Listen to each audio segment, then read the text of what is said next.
After a lot of contemplation and prayer, that I was going to stick with many of the same words that I shared this time last year.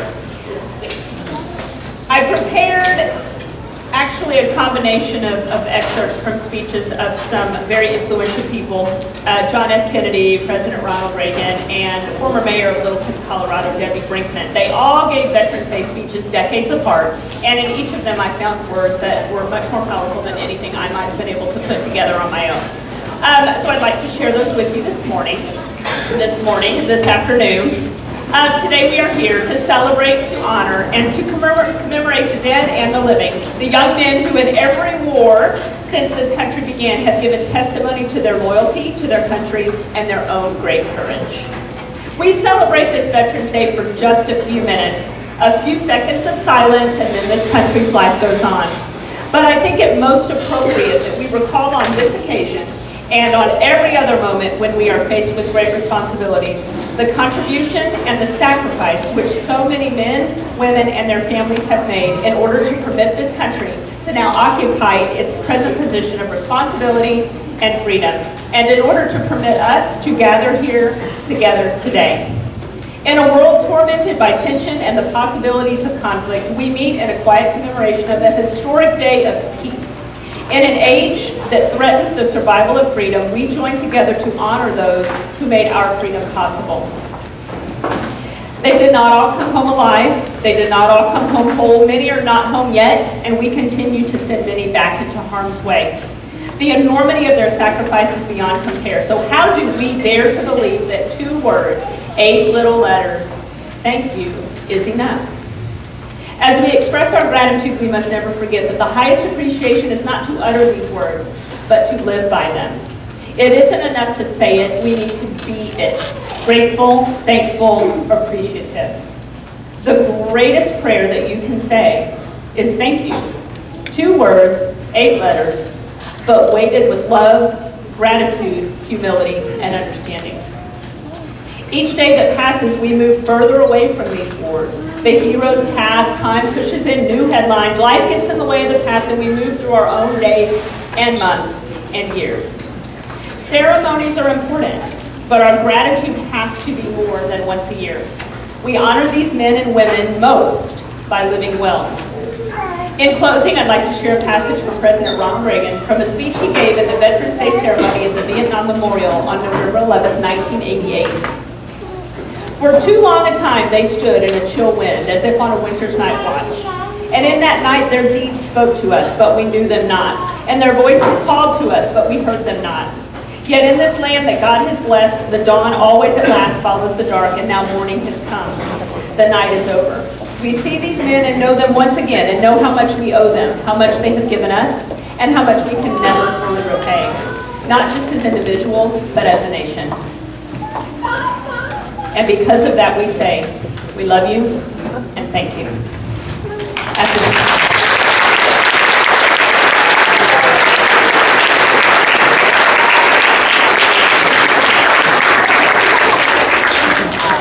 If you would please join me in standing for the presentation of colors and start with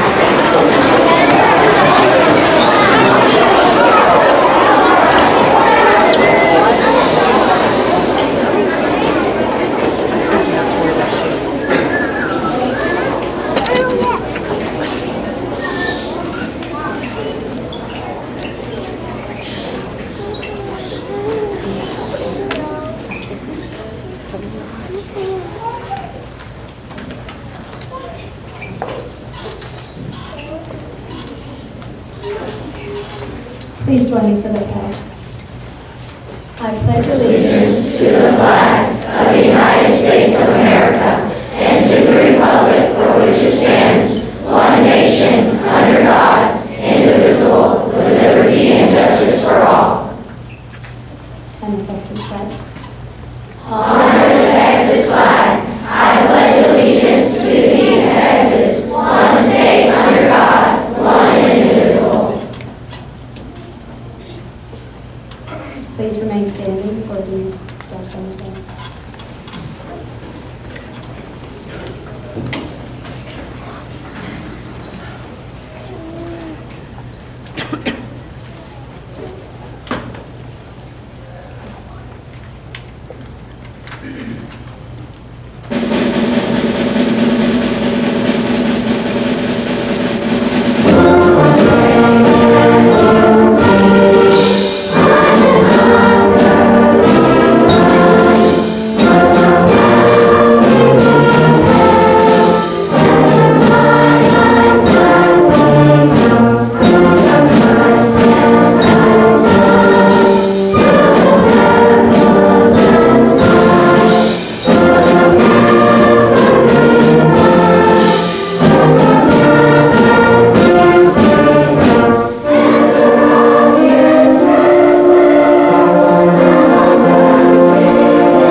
Day is a holiday that is very near and dear to my heart.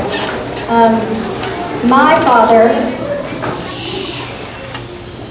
father served bravely in the Pacific during World War II, and was always very unassuming about his service. In fact, very seldom said anything about it other than a funny story here or there. And that's the way many of our veterans are. They're unassuming and don't always put themselves in the spotlight. And so today, Veterans Day, is about celebrating those people who bravely put themselves on the line every day, make sacrifices for our families and our country. At this time, we'd like to watch a video about what Veterans Day is all about.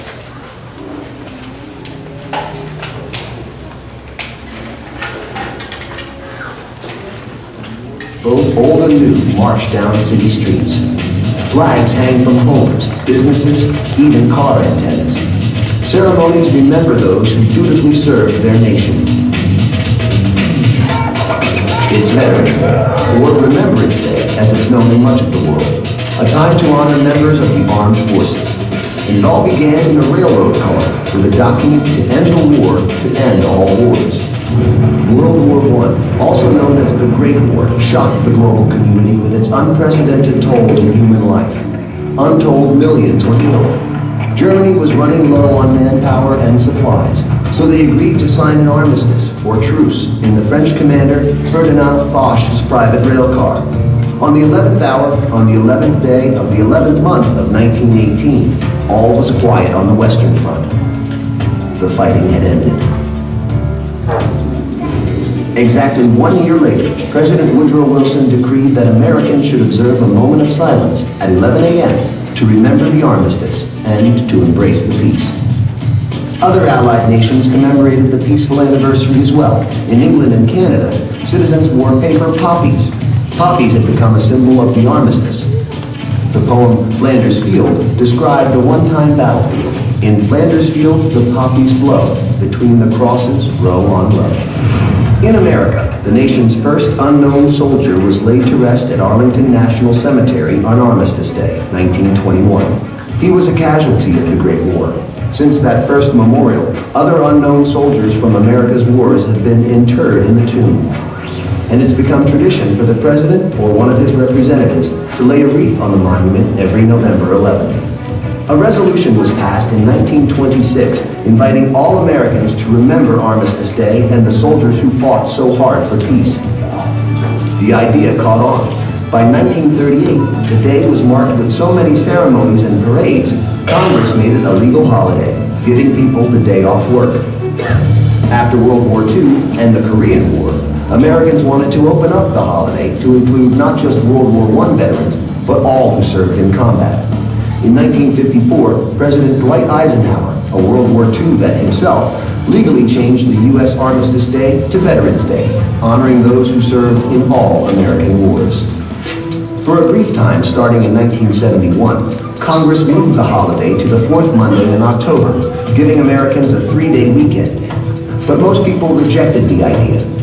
The traditional date of November 11th, the anniversary of the Great War's ceasefire, was too historically important to forget. President Ford reversed the law in 1975, returning Veterans Day back to its rightful date.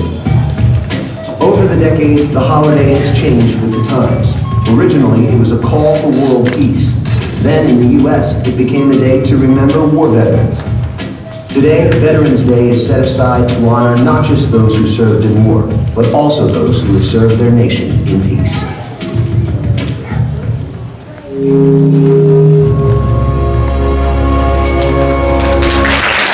We are in for a special treat. I've been able to listen to this through practice and play several times in the last couple of weeks, at least months. So you are in for a special treat as our Bravo Orchestra performs This Is My Country and My Country is a Dream.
In the days and weeks leading up to today, one of the things that we asked was for our students to reflect on Veterans Day and the sacrifices, the family members, and things like that that we celebrate on this day.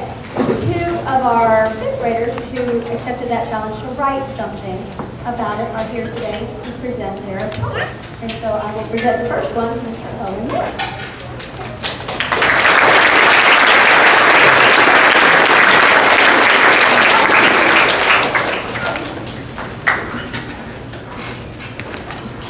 My poem is titled Veterans Day. Our soldiers fight for us, barely ever giving a fuss. Our patriots are heroes, and their value, they're one plus and zeros. Veterans, we thank them. Never saying no to some more action. They are the roots, and we are the stem. They help us, and we help them. Each one of them is more than a fraction. Veterans, we thank them.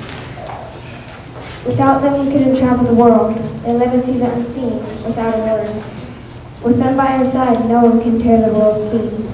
Veterans, we thank them.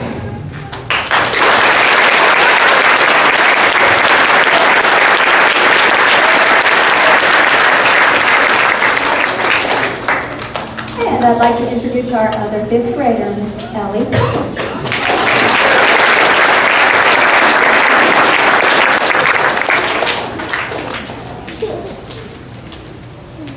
Who fight so we can have rights. Through battle and war, our flag will soar. Thanks to them, we will be safe. Thanks to the strong, the brave, the meek, and the bold, for letting me live in the USA and knowing that I'll be safe because of you. Thank you to all the armed forces men and women who have served or who are currently serving in the military.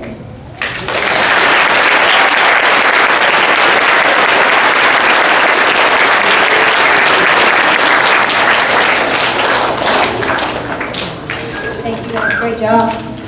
And now, if you would join me in watching a video called Thought for You that reminds us of what veterans have. 3 teens were arrested today for defacing the Kensington Park War Memorial overnight. The destruction includes painted messages against the military and the war in the Middle East. The 3 teens were picked up in the early morning hours after evidence was left at the scene. Grandpa, something wrong?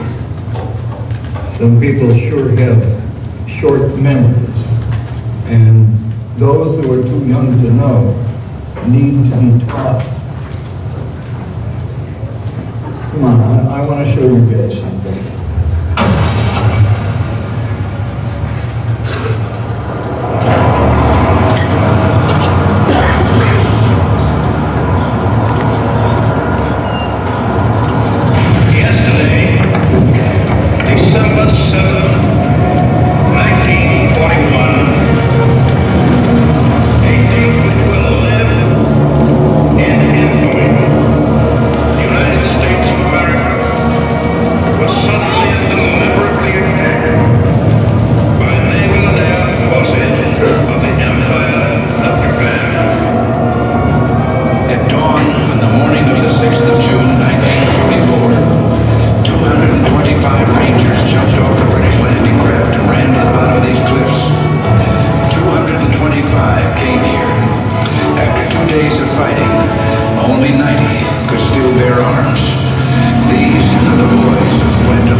I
several years and have had the privilege to watch his family through deployments and promotions and celebrations.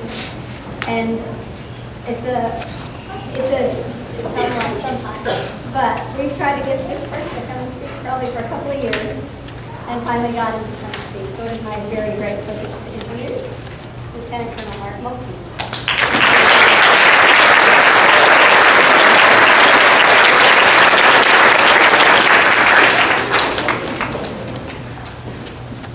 Tom. Good afternoon, everybody. How are we all doing today? I will say this, whenever you're asked to speak, it's always hard to follow up videos like that. It's always hard to follow up when there's performances by bands and people singing, and then you get to listen to some guy try to give a speech, and it's pretty tough. But I'm honored to be here. It's a privilege. First of all, I'd like to thank Mrs. Holliday and Ms. Curtis for giving me the privilege to come speak to this assembly. First off, I'd like to thank my fellow service members in uniform. Thank you for your service. You know what we do every day. But more importantly, I'd also like to thank those men and women who have served before me, before us in uniform right now, who paved the way to where we are today. And we're lucky to have them in attendance. So, first of all, thank you.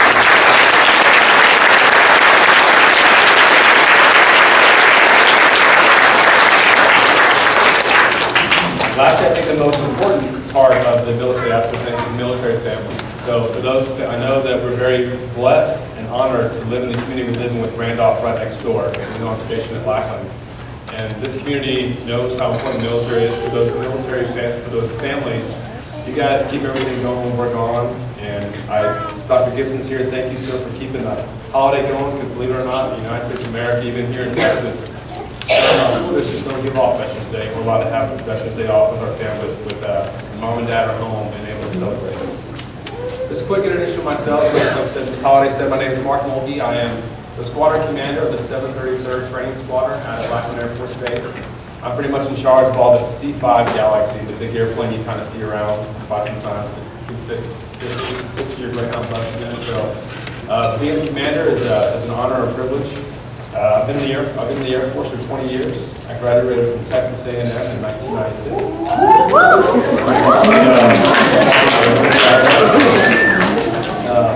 I'm also the 36th member of my family who served in the military, so I come from a long lineage of military service, dating going back to the Civil War.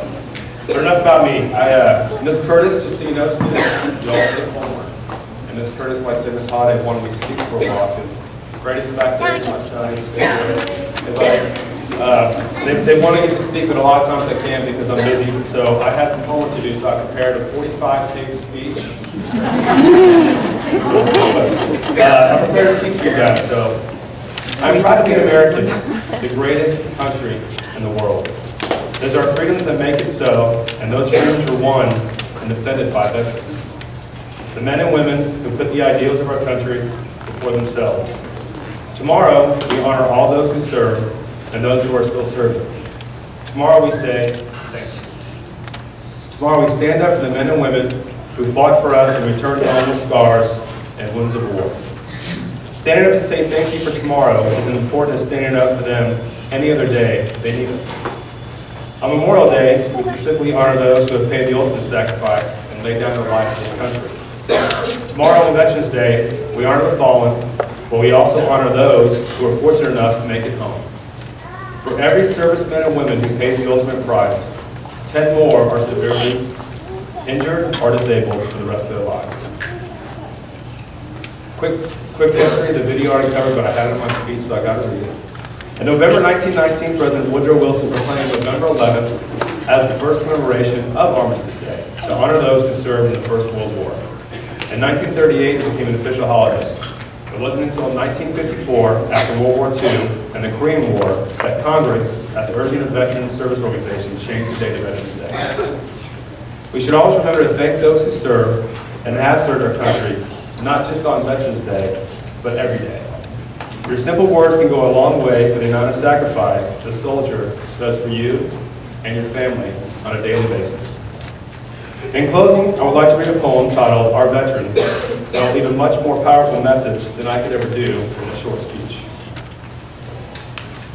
Our veterans. It is the veteran, not the preacher, who has given us freedom of religion.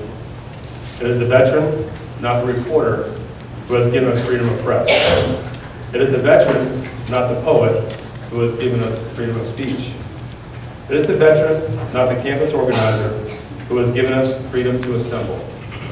It's the veteran, not the lawyer, who has given us the right to a fair trial. It is the veteran, not the politician, who has given us the right to vote. It is the veteran who salutes the flag. It is the veteran who serves under the flag, who gave his oath to support and defend the Constitution and our nation against all enemies, foreign and domestic. It is the veteran willing to give his life to protect your freedoms and ours. Thank you very much, students. Have a great night.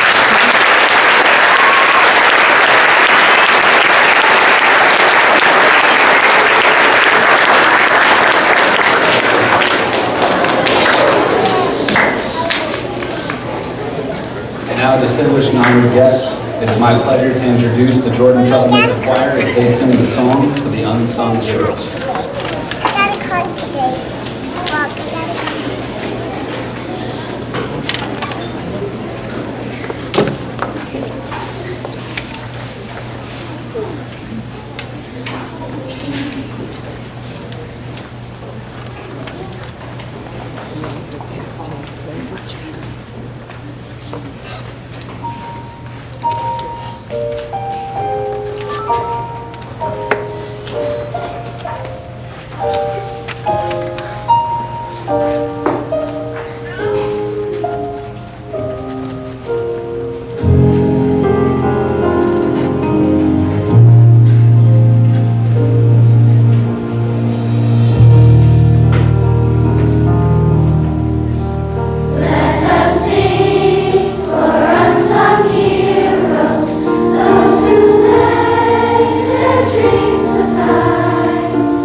Choosing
we wanted to present another student who has another fantastic poem to share with you all.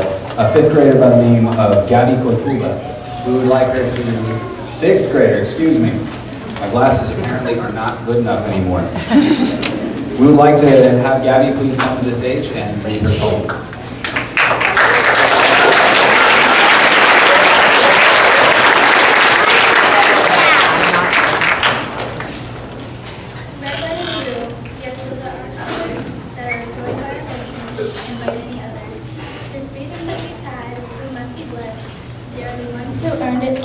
They did their best.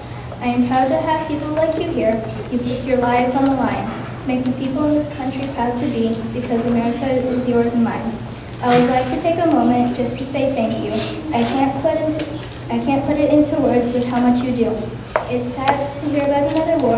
Bang, there goes another life. But one who fought to keep us safe and make us safe.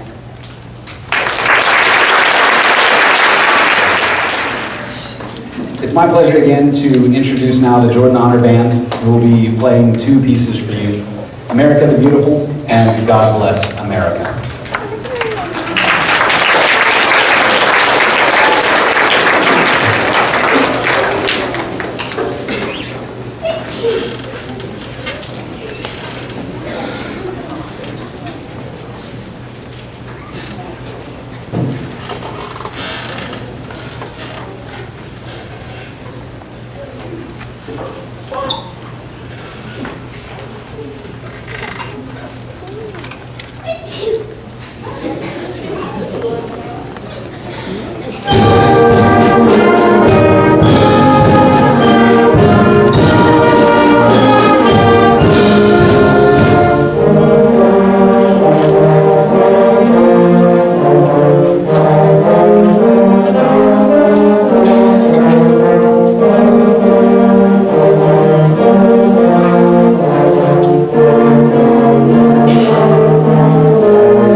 it is now my distinct pleasure to give to you a T-bump between the Orchestra and Treblemaker Choir and the Jordan Honor Band as they go through a medley of the various fight songs. Please, when you hear your song, stand and be recognized. Take it away.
This concludes our presentation today.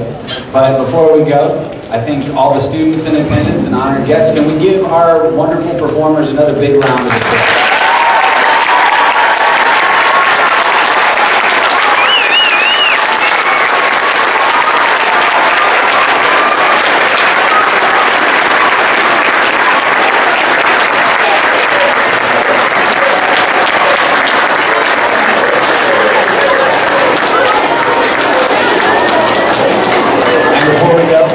We'd like to give a special thanks to all the teachers involved in putting this together, Ms. Arnold, Ms. Valera, Ms. Garner, Ms. Curry, everyone involved today, Ms. Lee, Ms. Hillary Allen. We also want to give a special thanks to Dr. Gibson, our superintendent, for attending.